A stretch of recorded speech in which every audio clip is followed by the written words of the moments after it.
Bonjour à tous, c'est Jean-Luc Roux sur sa chaîne YouTube. Aujourd'hui, nous allons parler de satellites avec SES qui annonce l'acquisition de 100% d'Intelsat pour 2,8 milliards d'euros.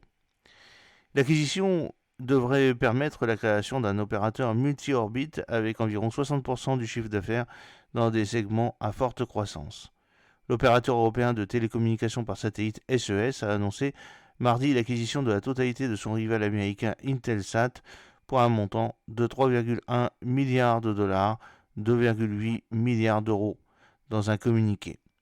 Cette fusion dans la course à l'accès à l'Internet depuis l'espace était en discussion depuis un an et s'inscrit dans un secteur en plein développement avec les constellations de satellites des milliardaires Elon Musk et Jeff Bezos.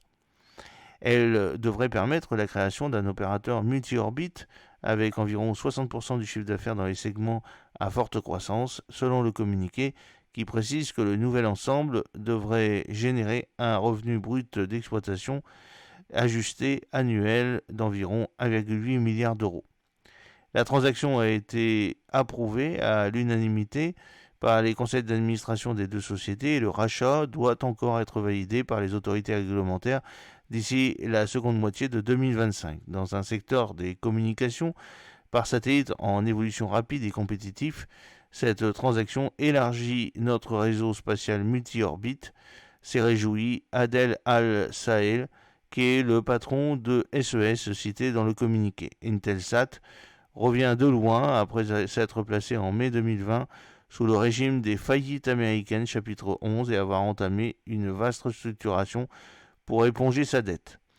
Lancé dans les années 1960 comme un consortium intergouvernemental chargé de promouvoir les télécommunications internationales par satellite, puis privatisé au début des années 2000, Intelsat possède plus de 50 satellites géostationnaires.